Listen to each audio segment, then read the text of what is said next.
ኤፌሶን ምዕራፍ 2 ከ11 እስከ 22 ኤፌሶን ምዕራፍ 2 ከ11 እስከ 22 እንደዚህ ይላል። ስለዚህ እናንተ አስቀድሞ በሥጋ አሕዛብ የነበራችሁ በሥጋ በእጅ የተገረዙ የተባሉ ያልተገረዙ የተባላችሁ ይህንን አስቡ። በዚያን ዘመን ከእስራኤል መንግሥት ርቃችሁ ለተስፋው ቃል ኪዳን እንግዶች ሆናችሁ በዚህም ዓለም ተስፋ አጥታችሁ ከእግዚአብሔር ተለይታችሁ ያለ ክርስቶስ ነበራችሁ። አሁን ግን እናንተ በፊት ርቃችሁ የነበራችሁ በክርስቶስ ኢየሱስ ሆናችሁ በክርስቶስ ደም ቀርባችኋል። እርሱ ሰላማችን ነውና ሁለቱን ያዋሃደ በአዋጅ የተነገሩትንም የትእዛዛትን ሕግ ሽሮ በመካከል ያለውን የጥል ግድግዳ በሥጋው ያፈረሰ፣ ይህም ከሁለታቸው አንድን አዲስ ሰው በራሱ ይፈጥር ዘንድ ሰላምን ያደርግ ዘንድ ጥልንም በመስቀል ገሎ በእርሱ ሁላቸውን በአንድ አካል ከእግዚአብሔር ጋር ያስታርቅ ዘንድ ነው። መጥቶም ርቃችሁ ለነበራችሁ ለእናንተ ሰላምን፣ ቀርበውም ለነበሩት ሰላምን የምስራች ብሎ ሰበከ። በእርሱ ሥራ ሁላችን በአንድ መንፈስ ወደ አብ መግባት አለንና እንግዲህ ከእንግዲህ ወዲህ ከቅዱሳን ጋር ባላገሮችና የእግዚአብሔር ቤተሰቦች ናችሁ እንጂ እንግዶችና መጻተኞች አይደላችሁም። በሐዋርያትና በነቢያት መሠረት ላይ ታንጻችኋል። የማዕዘኑ ራስ ድንጋይ ክርስቶስ ኢየሱስ ነው። በእርሱ ሕንጻ ሁሉ እየተገጣጠመ በጌታ ቅዱስ ቤተ መቅደስ እንዲሆን ያድጋል። በእርሱም እናንተ ደግሞ ለእግዚአብሔር መኖሪያ ለመሆን በመንፈስ አብራችሁ ትሰራላችሁ ይላል። እንጸልይ። እግዚአብሔር አምላካችን ሆይ እናመሰግንሃለን። አንተ ደግሞ በቃል ተናገረን፣ አስተምረን። እኛም በፍጹም ግልጽነት ቃልህን መስማት እንድንችል፣ እኔም መናገር እንድችል፣ ሁላችንም ደግሞ ቃል በፍጹም ግልጽነት ይመጣልን ዘንድ ጸለይን። ጊዜውን ስፍራውን እያንዳንዳችንን ላንተ አስረከብን። በኢየሱስ ስም ጉባኤ በቃል የተባረከ ይሁን፣ አሜን።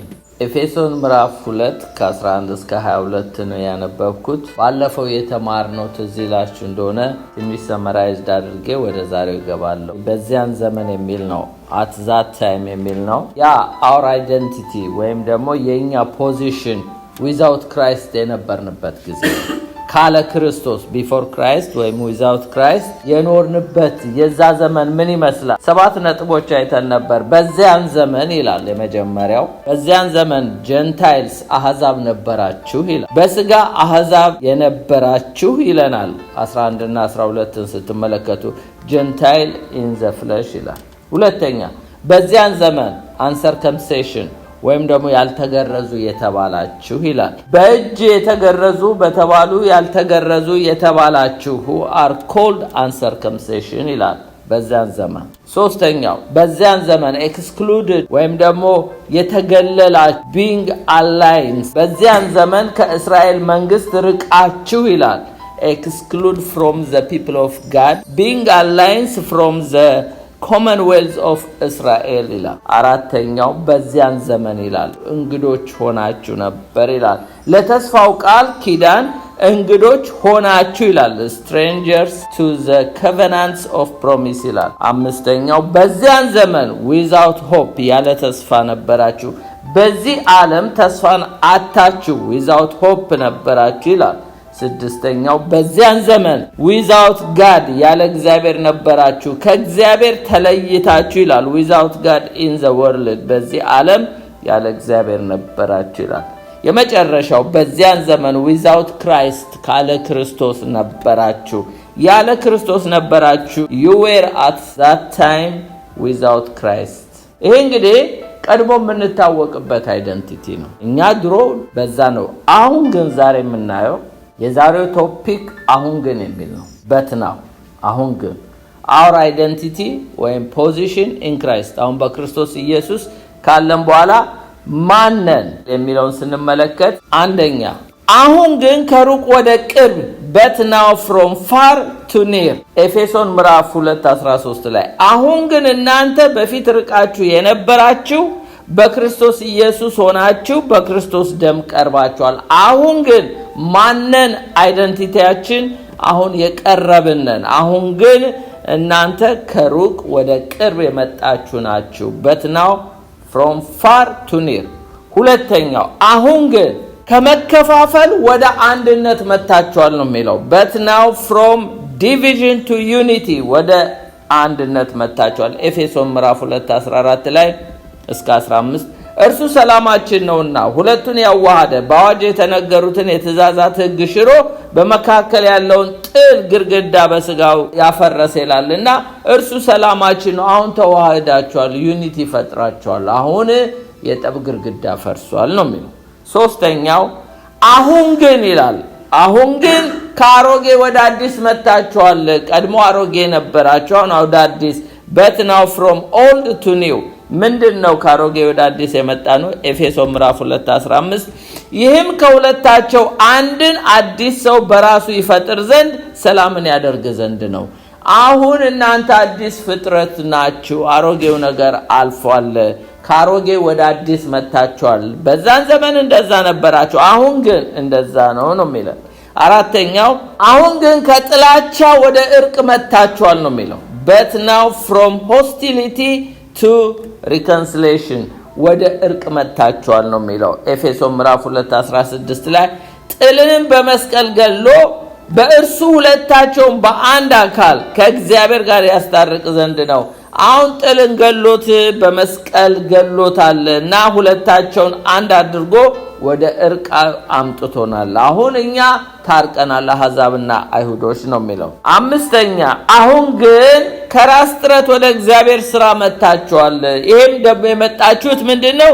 ወደ እግዚአብሔር ወደ አብ መግባት አክሰስ እንዲኖራችሁ ነው ይላል። ይሄ ኤፌሶን ምዕራፍ 2:17 እስከ 18 እንዲህ ይላል። መጥቶ ርቃችሁ ለነበራችሁ ለእናንተ ሰላምን ቀርቦም ለነበሩት የምስራች ብሎ ሰበከ። በእርሱ ስራ፣ ይሄ ነው መስመሩ ዋናው። አሁን በእናንተ ኤፈርት ሳይሆን በእሱ ስራ፣ በጌታ ስራ በአንድ መንፈስ ወደ አብ መግባት አክሰስ አግኝታችኋል። ቀድሞ አትችሉም ነበር፣ አሁን ግን እዚህ ጋር ደርሳችኋል ነው የሚለው። አሁን ግን ስድስተኛው አሁን ግን ከእንግድነት ወደ ዜግነት መጣችኋል። ቀድሞ እናንተ ስትሬንጀር ነበራችሁ፣ but now from stranger to citizenship መጣችኋል። ድሮ እንግዶች መጻተኞች ነበራችሁ። እንዲህ ይላል ቁጥር 19 ላይ ምዕራፍ 2:19 እንግዲህስ ከእንግዲህ ወዲህ ከቅዱሳን ጋር ባላገሮችና የእግዚአብሔር ቤተሰቦች ናችሁ እንጂ እንግዶች መጻተኞች አይደላችሁም። እናንተ አሁን እንግዶች አይደላችሁም፣ መጻተኞች አይደላችሁም፣ እናንተ ቤተሰብ ሆናችኋል ነው የሚለው። ሰባተኛ አሁን ግን ከውጪ ከመጻተኝነት ወደ ቤተሰብነት but now from outsider to family አሁን ደግሞ ፋሚሊ ሆናችኋል። የቅድሙ ምንድነው? ዜጋ ነው የሆናችሁት። አሁን ደግሞ ፋሚሊ ሆናችኋል፣ ቤተሰብ ሆናችኋል። ከዜግነት ያለፈ እንደውም ቤተሰብ ሆናችኋል ነው የሚለው። አውትሳይደር ነበራችሁ፣ አሁን ግን ፋሚሊየር ሆናችኋል ይላል። ኤፌሶን ምዕራፍ 2:19 እዛው ቁጥር ላይ ከእንግዲህ ወዲህ ከቅዱሳን ጋራ ባላገሮች፣ ያ ባላገሮች የሚለው ሲቲዝን ናችሁ ነው። እዚህ ላይ ግን የእግዚአብሔር ቤተሰቦች ናችሁ እንጂ እንግዶች መጻተኞች አይደላችሁም፣ ቤተሰብ ሆናችኋል ይላል። ስምንተኛው አሁን ግን ከተበታተነ ወደ ህንጻ መጣችኋል። ድሮ but now from scattered to built የተበታተናችሁ ነበራችሁ። አሁን ግን እንደውም እንደ ህንጻ የምትገጣጠሙ ህንጻዎች እየሆናችሁ ነው ይላል። ኤፌሶን ምዕራፍ 2:20 እስከ 21 በሐዋርያት በነቢያት መሰረት ላይ ታንጻችኋል። የማዕዘኑ ራስ ድንጋይ ክርስቶስ ኢየሱስ ነው። በእርሱ ህንጻ ሁሉ እየተገጣጠመ፣ አሁን መገጣጠም ጀመራችሁ። ድሮ ግን ተበታትናችሁ የነበራችሁ ነበረ። ሁሉም በራሱ መንገድ የሚሄድ ነበር። አሁን ግን ጌታ ሰብስቦ እንደ ህንጻ እየገጣጠማችሁ ያላችሁ ህንጻ እያደረጋችሁ ነው። መንፈሳዊ ህንጻ ማለት ነው። ዘጠነኛው አሁን ግን ከተራ ወደ ቤተ መቅደስ መጣችሁ።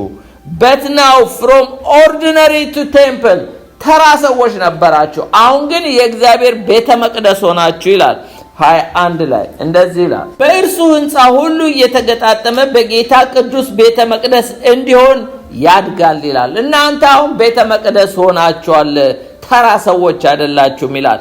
የመጨረሻው አሁን ግን ከባዶ ወደ እግዚአብሔር ማደሪያ ሆናችኋል ይላል። but now from empty to God's dwelling ድሮ ባዶች ነበራችሁ፣ ምንም ነገር የለባችሁም ነበር።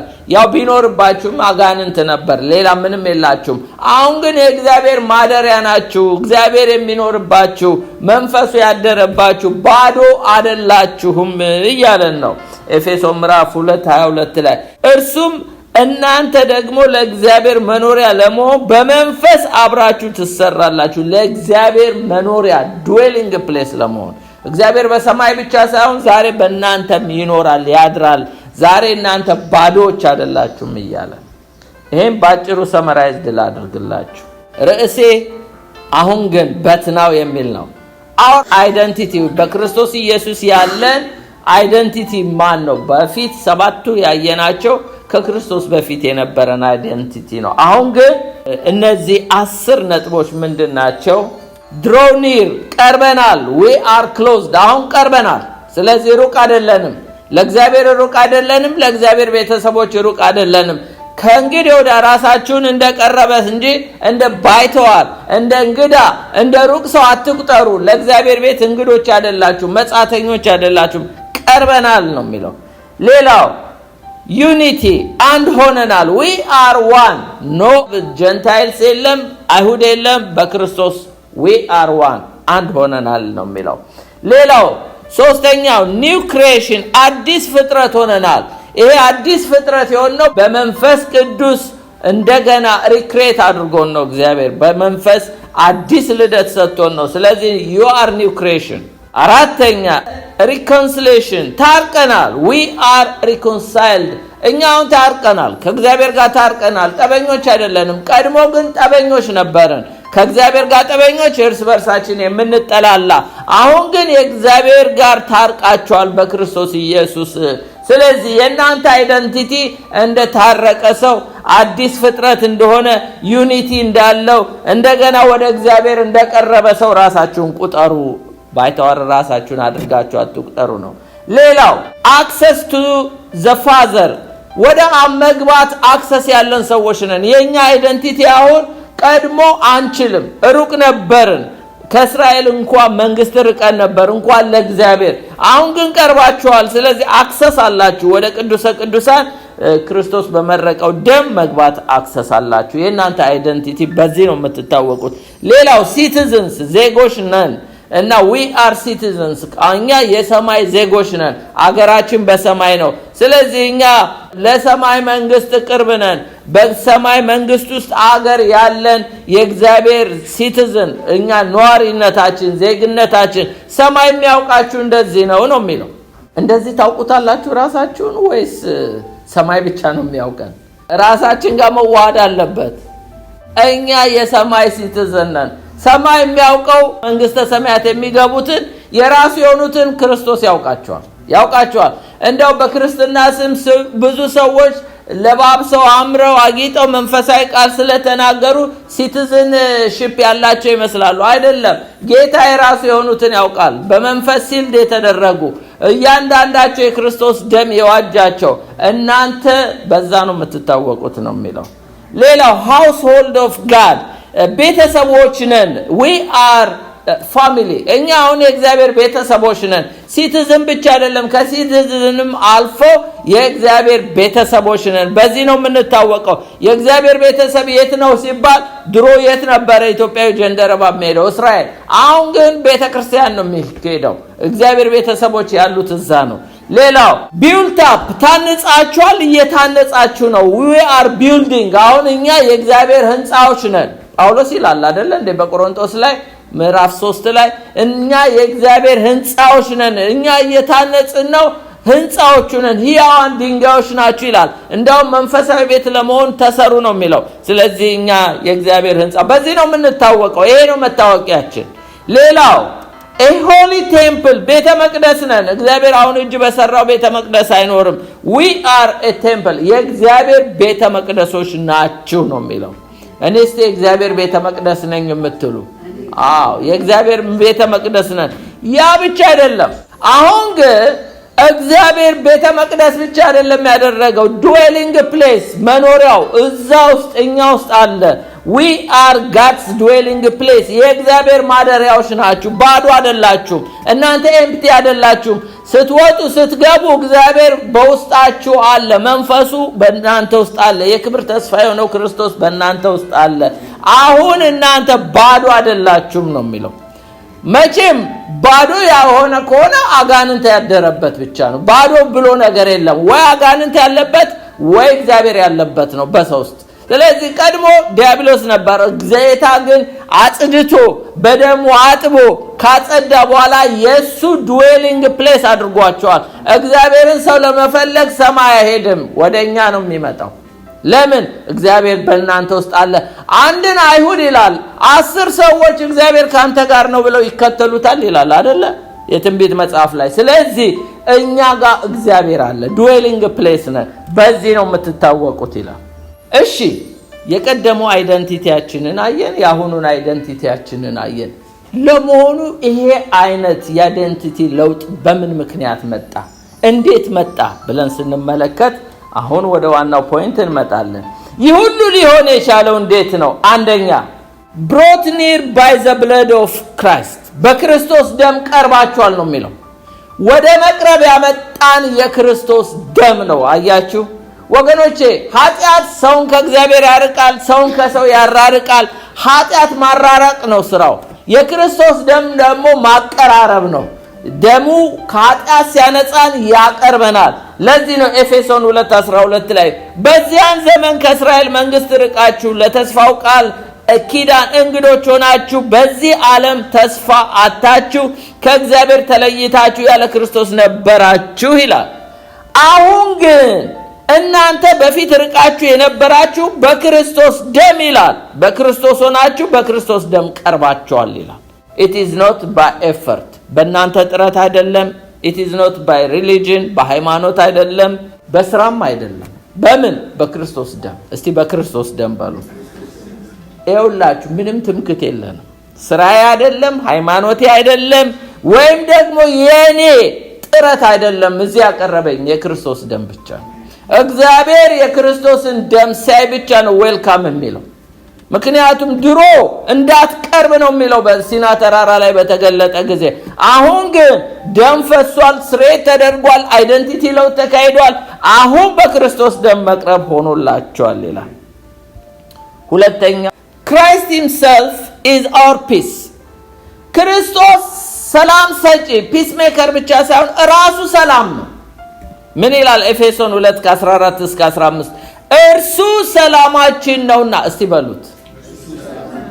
አያችሁ ሰላም ፍለጋ ብዙ ሰው ይንከራተታል። ሰላም ክርስቶስ ነው። እሱ የሰላም አለቃ ድንቅ መካር ይላል ኢሳይያስ 9 ላይ። ኢየሱስ ሰላማችን ነው።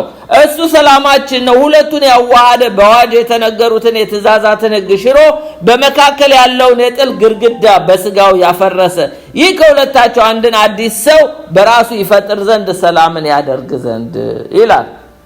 እርሱ ሰላማችን ነው። አያችሁ ኢየሱስ ክርስቶስ Christ does not just give peace። ፒስ የሚሰጥ ብቻ ሳይሆን he is our peace። እርሱ ሰላማችን ነው። ሰላም ሲሰጥ በሁለት ዳይሬክሽን ተመልከቱት። ክርስቶስ ተሰቅሎ መስቀሉን አይታችኋል አይደለ? አንደኛው ቨርቲካል ነው፣ ሰማይና ምድርን ያስታረቀበት። ሁለተኛው ሆሪዞንታል ነው፣ ሰውን ከሰው ያስታረቀበት ነው።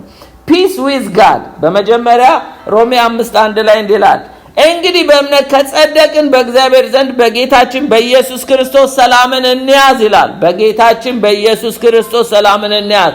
በእግዚአብሔር ዘንድ ከእግዚአብሔር ጋር ሰላም የሰጠን ክርስቶስ ነው። ቀድሞ ጠላቶች ነበርን፣ ሰላም የለንም ነበረ። አሁን ጀስቲፊኬሽን ሪሙቭ ራዝ ጽድቅ ምን አምጥቶ የእግዚአብሔርን ቁጣ ከኛ ስላስወገደልን አሁን ጀስቲፋይ ሆነናል። ሌላው ደግሞ ፒስ ዊዝ አዘርስ ከሰው ጋራ ኤፌሶን 2:17 ላይ መጥቶ ርቃችሁ ለነበራችሁ ለእናንተ ሰላምን ቀርቦም ለነበሩት ሰላምን የምስራች ብሎ ሰበከ። ይሄ ሪኮንሲሌሽን ሪሙቭ ዲቪዥን በሁለታችን በአሕዛብና በአይሁድ መካከል ያለውን ዲቪዥን መለያየት ያስወገደው ኢየሱስ ክርስቶስ አስታርቆን ነው። ሰላማችን እሱ ስለሆነ ነው። ፒስ ሜከር ነው፣ ራሱ ሰላም ነው ኢየሱስ ክርስቶስ። ስለዚህ አይደንቲቲያችን ማንነታችን እንግዲህ ከእንግዲህ ግጭት ውስጥ አይደላችሁም ነው የሚለው። ታዲያ ለምንድን ነው ዛሬም እኮ ግጭት አለ ብትሉ፣ አንደኛ ሰዎች የእግዚአብሔር መንግስት ውስጥ ካልገቡ እንዴት ብሎ ለተቀበሉ በስሙ ለሚያምኑ ነው። ሁለተኛ ካልገባቸው ክርስቶስ የሰራው ስራ ካልገባው ክርስቲያንም ሆኖ መረዳቱ ከሌለው ይጋጫል። ሶስተኛ ከተረዳም በኋላ ለቃሉ ካልታዘዝንም እንጋጫለን። እግዚአብሔር ግን ጨርሷል፣ በክርስቶስ ደምድሟል። እሱ ሰላማችን ነው። ስለዚህ በሁለቱ መካከል ያለውን የጠብ ግድግዳ አፍርሶ ሰላም ሰጥቷል። ለዚህ ነው ሰላም ለእናንተ ይሁን ብሎ ጌታ ኢየሱስ የገባው። ሶስተኛው Christ destroys the barrier። ክርስቶስ ግንቡን አፍርሶታል። ለምንድን ነው የአይደንቲቲ ለውጥ የመጣው ቢባል አንዱ የክርስቶስ ደም ነው፣ ሁለቱ ሰላማችን ስለሆነ ነው፣ ወይም ደግሞ ሰላምን የሰጠን ጌታ ስለሆነ ነው። ሶስተኛው ግን እንዴት ነው የአይደንቲቲ ለውጥ የመጣው ቢባል ጌታ ዲስትሮይ ስላደረገ ነው። ጌታ ያፈረሰው ነገር አለ። ምንድነው? እስቲ እንየው። ኤፌሶን 2:14-15 እርሱ ሰላማችን ነው፣ ሁለቱን ያዋሃደ በአዋጅ የተነገሩትን የትእዛዛትን ሕግ ሽሮ በመካከል ያለውን የጥልን ግድግዳ በስጋው ያፈረሰ። አያችሁ፣ ጥል ነበር፣ ከእግዚአብሔር ጋር ጠብ ነበረ፣ ከሰዎች ጋር እርስ በርሳችን ምንጣላ ነበርን ይላል። እንደገና ከእግዚአብሔር ጋር ጠላቶች ነበርን። አሁን ግን ግድግዳውን አፈረሰ፣ የጥልን ግድግዳ ያፈረሰ። ይሄ ግድግዳ ምንድነው? ከምንድነው የተሰራው ብትሉ አንደኛው ዘረኝነት ሬሲዝም፣ ሁለተኛው ካልቸር፣ ሶስተኛው ስታተስ ሁኔታዎች፣ ሌላው ሃይማኖት፣ በአይሁድና በአሕዛብ መካከል ያለው ሃይማኖት። እነዚህ ሁሉ ምን አድርገው ነበር? ግድግዳ አድርገው ሰርተው ነበር፣ የጠብ ግድግዳ። ስለዚህ the dividing wall is broken፣ የመከፋፈል ግንብ ፈርሷል። ገላትያ ምዕራፍ 3:28 ላይ እንዲህ ይላል፣ አይሁድ ወይም የግሪክ ሰው የለም፣ ባሪያ ወይም ጨዋ የለም፣ ወንድ ሴት የለም፣ ሁላቸው በክርስቶስ ኢየሱስ አንድ ሰው ናችሁ ይላል። አንድ ሰው ናችሁና ይላል። ስለዚህ ፈርሷል። በመንግስተ ሰማያት ሴት ወንድ የሚባል የለም፣ ባሪያ ጨዋ የሚባል የለም። እዚህም እግዚአብሔር መንግስቱ ባለበት የጾታ ልዩነት የለም፣ የዘር ልዩነት የለም፣ የካልቸር ልዩነት የለም። እግዚአብሔር አፍርሶታል በክርስቶስ። ለምን? አንድን ሰው በክርስቶስ ኢየሱስ አንድን አዲስ ሰው ለማምጣት። እሷ ማለት ቤተክርስቲያን ነች። በቤተክርስቲያኑ ዘረኝነት ካለ ስጋዊነት ነው። በቤተክርስቲያን ውስጥ የካልቸር ክፍፍል ካለ ግድግዳውን እየተሰራ ነው። ለምን? ሰዎች ስጋዊ ስለሆኑ ነው። በእግዚአብሔር መንፈስ ውስጥ ግን መኖር ስንጀምር ግን ዘረኝነት የለም፣ ካልቸር የሚባል የለም፣ ሁኔታ የለም፣ ሃይማኖት የሚባል የለም። ሁሉን ጌታ አንድ አድርጎታል በክርስቶስ። ለምን? የጠብን ግድግዳ አፍርሶታል። የዚህ የአይደንቲቲ ማንነት አንተ የአንድ አዲስ ሰው አካል ነህ የሚል ነው። እኛ የአንድ አዲስ ሰው አካል ነን። አሜን። ያ የቀደመው አዳም አይደለም፣ አዲሱ የአዳም በክርስቶስ ኢየሱስ የተፈጠረው እሱ ቤተክርስቲያን ማለት ነው። አራተኛው የተከፋፈለው ሕግ ተወግዷል ማለት the law that divided is removed ይላል። ተወግዷል። ኤፌሶን ምዕራፍ 2:14-15 ጌታ ኢየሱስ ሕግን ሽሮ ነው። ምን አይነት ሕግ እንደሆነ እናያለን። እርሱ ሰላማችን ነው፣ ሁለቱን ያዋሃደ በአዋጅ የተነገሩትን የትእዛዛት ሕግ ሽሮ በመካከል ያለውን የጥል ግድግዳ በስጋው አፈረሰ።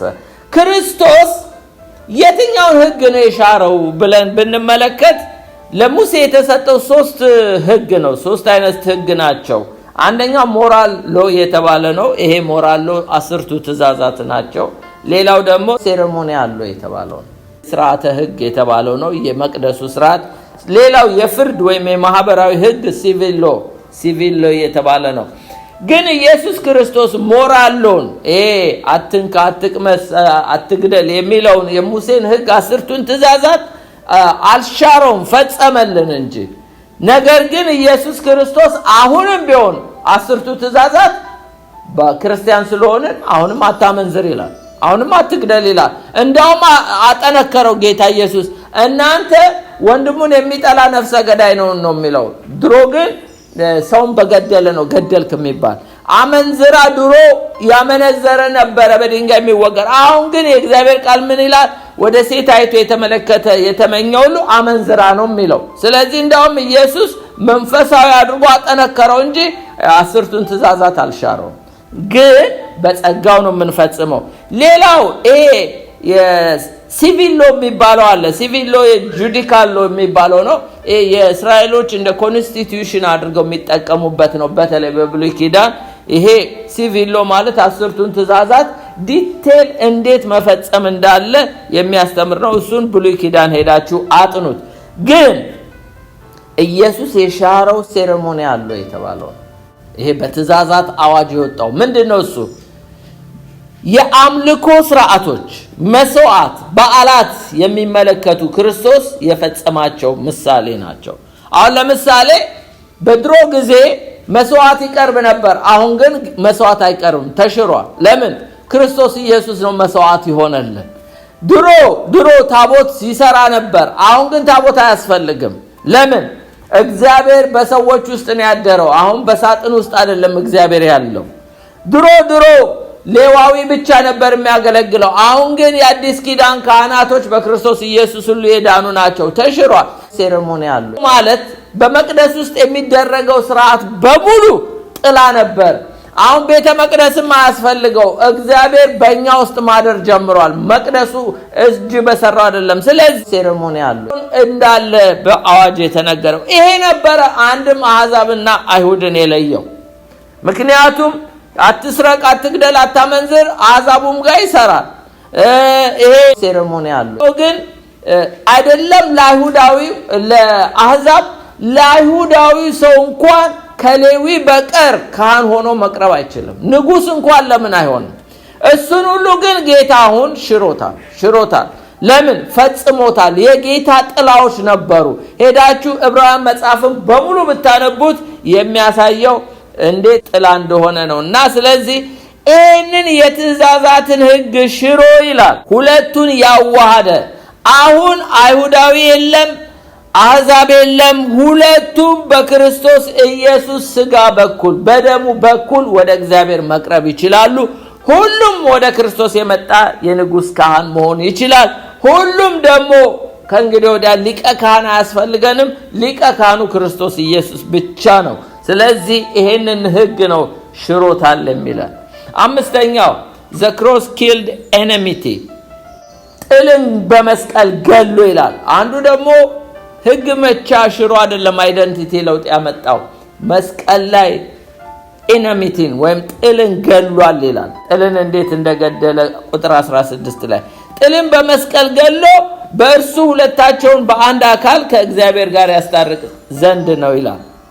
ጥሉን ነጥሎ ነው የገደለው ጌታ። አዲስ ኪዳን እንደዚህ ነው። ለምን? በመስቀል ላይ የገደለው ኢየሱስ ክርስቶስ ጠላትነትን ነው። ጠላትነትን ስለገደለ እያንዳንዱ ሰው ወደ መስቀሉ ሲመጣ ጠላትነት ስለተገደለ ሳይወድ በግዱ በሰላምና በፍቅር እንዲኖር ያደርገዋል።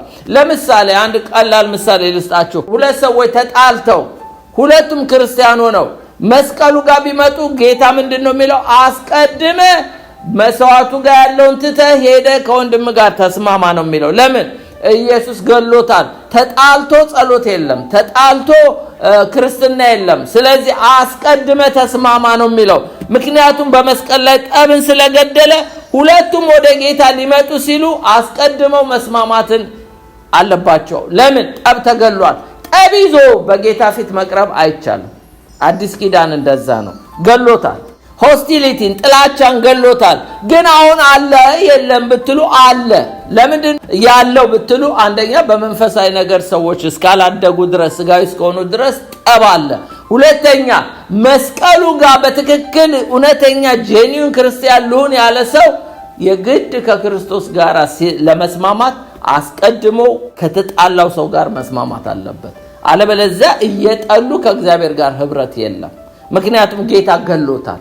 ሁለቱን ያዋሃደ ይላል። ስለዚህ አሕዛቦች ወደ መስቀሉ ቢመጡ አይሁድም ወደ መስቀሉ ቢመጣ አስቀድማችሁ ተስማሙ ነው የሚለው ጌታ። ምክንያቱም በዘረኝነት መንፈስ ሆኖ ጌታ ማምለክ አይቻልም። እውነተኛ አማኝ ጌታ ኢየሱስ ክርስቶስ ጋር ሲመጣ የሱን ነገር ጥሎ ነው መምጣት። ለምን? ጌታ ገሎታል። ሰፓሬሽን የሚያመጣውን ነገር ሁሉ በመስቀል ገሎታል። ቆላስይስ ላይ ምዕራፍ 1 ከ19 እስከ 21 ይላል እግዚአብሔር ሙላቱ ሁሉ በእርሱ እንዲኖር በእርሱ በኩል በመስቀል ደም ሰላምን አድርጎ በምድር ወይም በሰማይ ያሉትን ሁሉ ለራሱ እንዲያስታርቅ ፈቅዷል ይላል። እንኳን እርስ በርሳችን አይደለም ምን ይላል በሰማይ ወይም በምድር ያሉትን ያስታርቅ ዘንድ። ከሰማይ ደግሞ ከማን ጋር ነው የተጣላነው ብንል እኛ ታውቃላችሁ ከእግዚአብሔር ጋር በተጣላን ጊዜ ከእግዚአብሔር ሰዎች ጋር በተጣላን ጊዜ ከሰማይም ጋር ተጣልተናል። በሰማይ እነማን አሉ? እልፍ አላፍ ሰራዊቶች አሉ። እነዚህ እልፍ አላፍ ሰራዊቶች እነሱ ከእግዚአብሔር ወገን ናቸው። እኛ ከእግዚአብሔር ጋር ከተጣላን ከነሱም ጋር ነው የተጣላን። አልገባችሁ? ከገብርኤል ጋር አትስማሙም፣ ከኢየሱስ ጋር ተጣልታችሁ። ከጌታ ጋር አስስማማ ከነ ገብርኤል ከነ ሚካኤል ከእልፍ አላፍ መላእክቶች ጋር ከሰማይም ካሉ በምድርም ካሉት ጋር ጤናማ ህብረት ይኖረኛል። እነሱ በሚያመልኩበት መንፈስ እኔም በምድር ሆኜ እግዚአብሔር ማምለክ እችላለሁ። ነገር ግን እኔ ከእግዚአብሔር ከተጣለው ከሰማይ ጋር ተጣልቻለሁ፣ ከሰራዊቱ ሁሉ ጋር ተጣልቻለሁ። ስለዚህ እግዚአብሔር በሰማይም በምድርም ካሉት ጋር ያስታረቀው በክርስቶስ ኢየሱስ ነው። መታረቃችንን ወደፊት እኛ በመንግስተ ሰማያት ሄደን ከመላእክቶች ጋር ጌታን ስናመልከው እናገኘዋለን። የተጣሉ ግን አሁንም ቢሆን አይችሉም። ለምን? አጋንንትን እያመለኩ ሰይጣንን እየተከተሉ እንዴት ብለው ነው ከቅዱሳን መላእክት ጋር ህብረት የሚኖራቸው? አይኖራቸውም። ለዚህ ነው እግዚአብሔር ሙላቱ ሁሉ በእርሱ እንዲኖር በእርሱ በኩል በመስቀሉ ደም ሰላም አድርጎ በምድር ወይም በሰማይ ያሉትን ሁሉ ለራሱ እንዲያስታርቅ። እነዚህ መላእክቶች ጌታ የተቀበለን ስለሆነ ተቀብለውናል፣ ዌልካም ናቸው። አሁን ግን ከእግዚአብሔር ጋር ጠበኛ የሆነ ሁሉ ደግሞ ከመላእክቶች ጋር ከቅዱሳን ጋር ህብረት አይኖረውም። ተግባባ? እንግዲህ ጠላትነት የለም፣ ታርቀናል። እኛ አሁን የታረቅነው ከሰማይ ሁሉ ጋር ነው። ጌታ ይመስገን፣ ጌታ አስታርቆናል። ስድስተኛው the gospel peace for all ሰላም የምስራች ብሎ ሰበከ። ጌታ ኢየሱስ እንዴት ነው የአይደንቲቲ ለውጥ ያመጣው? ለሩቅም ለቅርቡም ሰዎች ወንጌል ሰብኮ ነው። ኤፌሶን 2:17 ላይ መጥቶም ርቃችሁ ለነበራችሁ ለእናንተ ሰላምን ቀርበውም ለነበሩ ሰላም የምስራች ብሎ ሰበከ ይላል። to those far ጀንታይልስ ናቸው። እነዚህ ደግሞ ጁሽ ቅርብ የሆኑት ጁሾች ናቸው። ለሁለታችንም ወንጌል ተሰብኮ ነው ወደ ጌታ ኢየሱስ ክርስቶስ ቀርበን ተለውጠን የአይደንቲቲ ለውጥ ያመጣ ነው። ዘሴም ሜሴጅ ነው። አንተ አይሁዳዊ ነህ ብሎ ጌታ የተለየ ወንጌል አለ። ቀርበሃል። አዎ ላንተም የምሰብከው ወንጌል አንድ ነው። ለእናንተም በሩቅ ላላችሁ የእግዚአብሔር መንግስት ቀርባለች፣ ንስሐ ግቡ። እናንተም የእግዚአብሔር መንግስት ቀርባለች፣ ንስሐ ግቡ። ቀርቦም ላሉ እግዚአብሔር አንድ ሜሴጅ ነው ያለው። ሜሴጁ አንድ እንደሆነ ለማወቅ ከፈለጋችሁ አንደኛ ቆሮንቶስ ምዕራፍ 1 ከ23 እስከ 24 እንዲህ ይላል። እኛ ግን የተሰቀለውን ክርስቶስን እንሰብካለን። ይህ ለአይሁድ ማሰናከያ ለአሕዛብ ሞኝነት ነውና፣ ለተጠሩ ግን አይሁድ ቢሆኑ የግሪክ ሰዎች ቢሆኑ የእግዚአብሔር ኃይል የእግዚአብሔር ጥበብ የሆነው ክርስቶስ ኢየሱስ ነው። አይሁድ ይሁን የግሪክ ሰው ቢሆን የተሰቀለውን ክርስቶስን አምኖ ነው መንግስተ ሰማያት የሚገባው። አሜን። ስለዚህ ቀርቦም ላሉት ርቆም ላሉት የምስራች የተሰበከላቸው ዘሴም ጎስፕል ነው። ለአይሁድ ስፔሻል ጎስፕል የለውም፣ ለአሕዛብ ስፔሻል ጎስፕል የለውም። ለሁሉም አንድ ነው። እሱም የተሰቀለው ክርስቶስ ኢየሱስ ነው። ሰባተኛው he created a new man አዲስ ሰው ፈጥሮ ነው እኛ የአይደንቲቲ ለውጥ ያመጣው። ጌታ ኢየሱስ እንደገና ፈጥሮን ነው። ኤፌሶን ምዕራፍ 2:15 ላይ ይህም ከሁለታቸው አንድ አዲስ ሰው በራሱ ይፈጥር ዘንድ ሰላምን ያደርግ ዘንድ ነው ይላል። አሕዛብንም አይሁድንም ሁለቱን አጋጭቶ ከሁለቱ አንድን አዲስ ሰው ነው የፈጠረው። ከጁሽ ከጀንታይልስ ዋን ኒው ማን ነው የተፈጠረው። ኖ ቱ ግሩፕስ ኤኒሞር ከእንግዲህ ወዲያ ሁለት ግሩፕ የሚባል የለም። አሕዛብ የሚባል የለም፣ አይሁዳዊ የለም። but one united people የተዋሃዱ አንድ ሰዎች ናቸው። the division removed through Christ በክርስቶስ ኢየሱስ ተወግዷል። ሁለተኛ ቆሮንቶስ ምዕራፍ 5:17 ላይ ስለዚህ ማንም በክርስቶስ ቢሆን አዲስ ፍጥረት ነው፣ አሮጌው አልፏል፣ እነሆ ሁሉ አዲስ ሆኗል ይላል። የአይደንቲቲ ለውጥ የመጣው ወገኖቼ አሁን ግን የሚለው አሁን እንዲናችሁ የሚለን እንደገና ስለተፈጠረን ነው። እንደገና ስለፈጠረኝ ነው ጌታ። አሜን። ይሄ ታዲያ ለአይሁዶችም ለአሕዛቦችም ነው።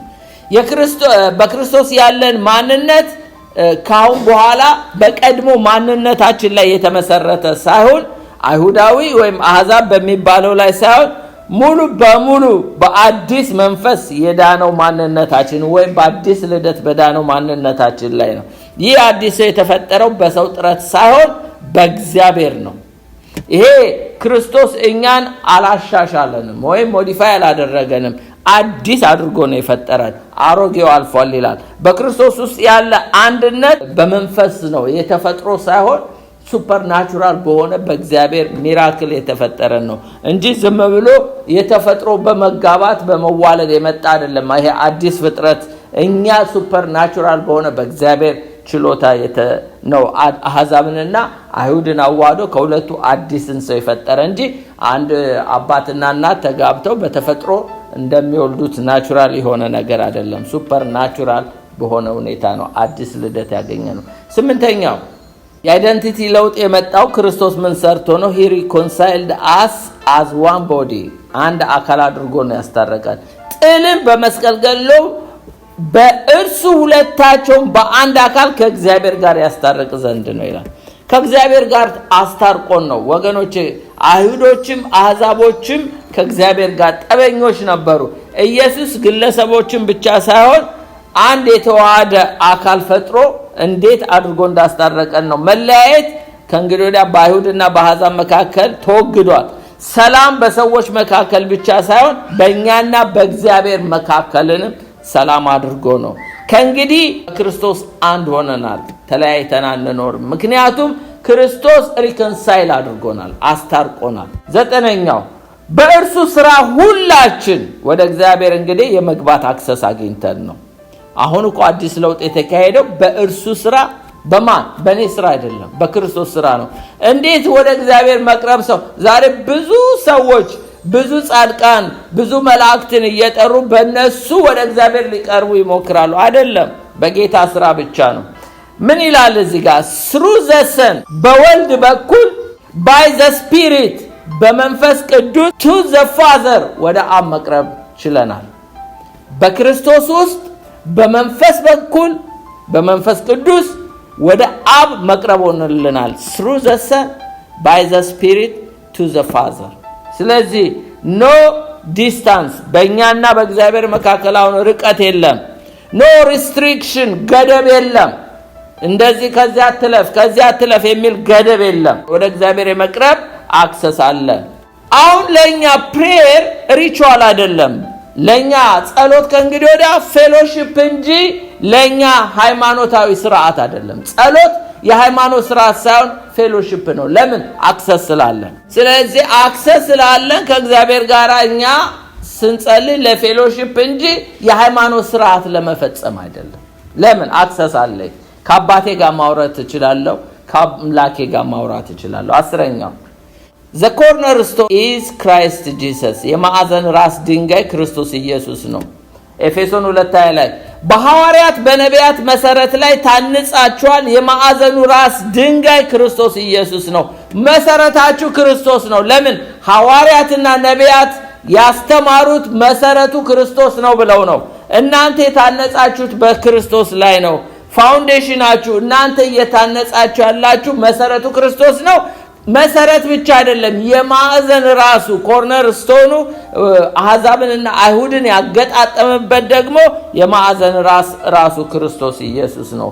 እኛ አሁን የምንታነጸው የማዕዘን ራስ በሆነው እንደገና ፋውንዴሽኑ በሆነው በሐዋርያት በነቢያት መሰረት ላይ ነው። ለምን?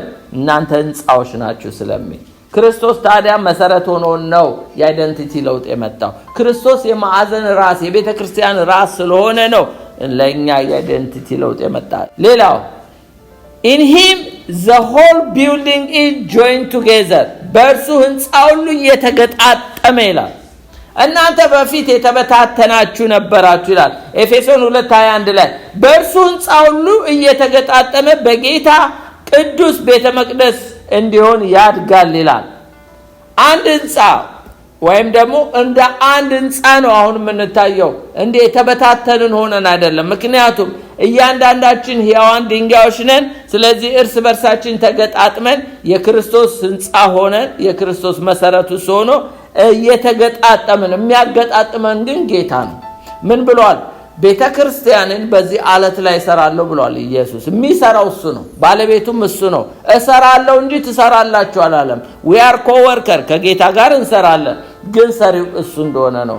አማኞች እንግዲህ ሕያዋን ድንጋዮች እንደሆንን ልናውቅ ይገባል እና በክርስቶስ ሁላችንም እንደምንገጣጠም የሚገጣጥመን ህንጻው ግን ተሰርቶ ሲያልቅ ያው ጌታ ይመጣል። እስከሚያልቅ ድረስ ነው እየተጠረበን ያለ ነው። ባህሪያችን ይጠረባል። ማንነታችንን የሚጠርበው ለምንድን ነው? ድንጋይ ሳይጠረብ ህንጻ አይሆንም አይደለ እንዴ? ተጠርቦ ነው። እያንዳንዳችን ካራክተራችንን እግዚአብሔር ሞልድ የሚያደርገው ለምንድን ነው? ተጠርበን መልክ እንድንይዝ ነው። ይሄ ስላችሁ በሎካል ቸርች ውስጥ ሳይሆን በዩኒቨርሳል ቸርች ውስጥ ነው። አንድነት እንግዲህ የሰው ጥረት ሳይሆን በክርስቶስ በእግዚአብሔር ንድፍና ሐሳብ የሆነ እንደሆነ እናያለን። ወደ መጨረሻው መጣው። እንግዲህ ቴምፕል ናችሁ ይለናል። በጌታ ቅዱስ ቤተ መቅደስ ሊያደርገን ነው ጌታ እና ጌታ ኢየሱስ ከመጣ በኋላ ነው ከሰለሞን ቤተ መቅደስ ከነ ሙሴ ድንኳን የወጣው ጌታ አሁን በሶስት ማደር የጀመረው። ስለዚህ የአይደንቲቲ ለውጥ የመጣው ምንድነው? እኛን ቅዱሳን ቤተ መቅደስ በማድረግ ነው። ኤፌሶን 2:21 ላይ በእርሱ ህንጻ ሁሉ እየተገጣጠመ በጌታ ቅዱስ ቤተ መቅደስ እንዲሆን ነው። ቅዱስ ቤተ መቅደስ ሆሊ ፕሌስ አድርጎናል። ይሄ ማለት ቤተክርስቲያን አካላዊ ህንጻ ሳትሆን ስፒሪቹዋል ለእግዚአብሔር የተለየ መንፈሳዊ ቤት ነች ማለት ነው ቤተክርስቲያን። ስለዚህ ቅድስና ማንነታችን ነው እንጂ ትእዛዝ ብቻ አይደለም። ቅድስና ቤተ መቅደስ ሲብል ቅዱስ ናችሁ፣ ይሄ አይደንቲቲያችን ነው እንጂ ቅድስና ተቀደሱ ተብለን የምንታዘዘው ሳይሆን አይደንቲቲያችን ነው። እኔ እግዚአብሔር ቤተ መቅደስ ነኝ ስል ቅዱስ ነኝ ማለት ነው። ቅዱስ ነኝ ማለት ነው። ስለዚህ አይደንቲቲ ነው ማለት ነው። holiness is our identity, not just a command. ይህ ብቻ አይደለም። in him you are becoming a dwelling place for God. በክርስቶስ ኢየሱስ በእርሱ እናንተ ደግሞ ለእግዚአብሔር መኖሪያ ሆናችኋል። በማን? በክርስቶስ። ኤፌሶን 2:22 ላይ በእርሱ በማን ይላል? በእርሱ እናንተ ደግሞ ለእግዚአብሔር መኖሪያ ለመሆን በመንፈስ አብራችሁ ትሰራላችሁ። እንዴት ነው እኛ ዛሬ የአይደንቲቲ ለውጥ የመጣው? በክርስቶስ ነው። በእርሱ ነው የእግዚአብሔር መኖሪያ መሆን የቻልነው። እግዚአብሔር በእኛ ይኖራል፣ እኛ መኖሪያው ነን። God's dwelling place ሆነናል። እግዚአብሔር ግን በማን ነው? በእርሱ በክርስቶስ ነው የእግዚአብሔር መኖሪያ ይሆን ነው። እግዚአብሔር ከእንግዲህ ወዲያ እጅ በሰራው መቅደሶች አይኖርም፣ በህዝብ ውስጥ ነው የሚኖረው። የእግዚአብሔር dwelling place ነው። እኛ እንግዲህ ባዶዎች አይደለም። እኔ ባዶ አይደለም በሉ እስቲ። እኔ ባዶ አይደለም። እንደው ምንም ዕውቀትም አይኑረኝ፣ አቅምም አይኑረኝ፣ ጉልበት ምንም ነገር አይኑረኝ፣ ጌታ ግን ውስጥ ያለ። ስለዚህ ባዶ አይደለም። ቤተክርስቲያን የእግዚአብሔር ሕያው ቤት ነች። በዚህ እንግዲህ ሰመራይዝድ አድርጌ ልዝጋላችሁ። በት ነው አሁን ግን from far to near፣ አሁን ግን ከሩቅ ወደ ቅርብ መተናል። ሁለተኛ ያየነው from no peace Christ our peace፣ ሰላም የሌለን ሰዎች አሁን ግን ሰላም አልነበረንም፣ አሁን ግን በክርስቶስ ሰላማችን እንደሆነና ሰላም እንዳገኘን ነው። from old new ማለት አሁን ግን ካሮጌ ወደ አዲስ መተናል። እኔ አዲስ ፍጥረት ነኝ፣ አሮጌ ሰው አይደለሁም። ካሮጌው አዳም አይደለሁም፣ በክርስቶስ ኢየሱስ አዲስ ፍጥረት ሆኛለሁ። አራተኛ from divided to one ማለት ከተከፋፈለ ወደ አንድነት። ተከፋፍለን ነበር፣ በአይሁድና በአሕዛብ መካከል ዲስቲንክሽን ነበር። አሁን ግን ወደ አንድነት መተናል። ባይብል ይሄንን ነው የሚለን እንግዲህ በክርስቶስ። ሌላው the law separated፣ ያው ሴሬሞኒያል ለይቶን ነበረ። Christ removed division፣ ሕግ ለያይቶን ነበር፣ ተለያይተን ነበር። ክርስቶስ መለያየትን ፈጽሞ አሁን አስወግዶልናል። ስድስተኛው the cross destroy enmity፣ መስቀሉ ጠላትነትን ገሎታል።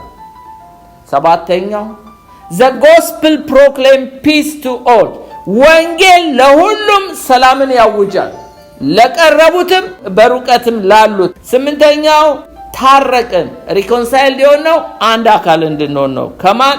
ከእግዚአብሔርም ጋር እርስ በርሳችንም አንድ እንድንሆን ነው። ዘጠነኛው አክሰስ የሚለው እናያለን to the father፣ መዳረሻችን ወደ አብ ነው። መግባት ተፈቅዶልናል። 10ኛው founded on Christ ተመስርተናል። መሰረታችን ክርስቶስ ነው። ህንጻዎቹ ነን እና በክርስቶስ ኢየሱስ ላይ ነው የተመሰረት ነው።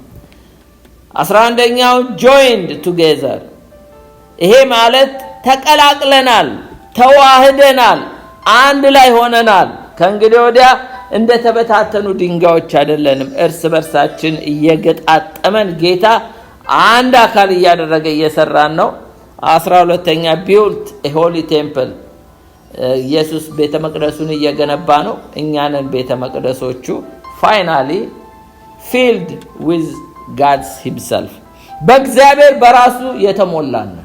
ጨርሻለሁ። ጌታ ይባርካችሁ።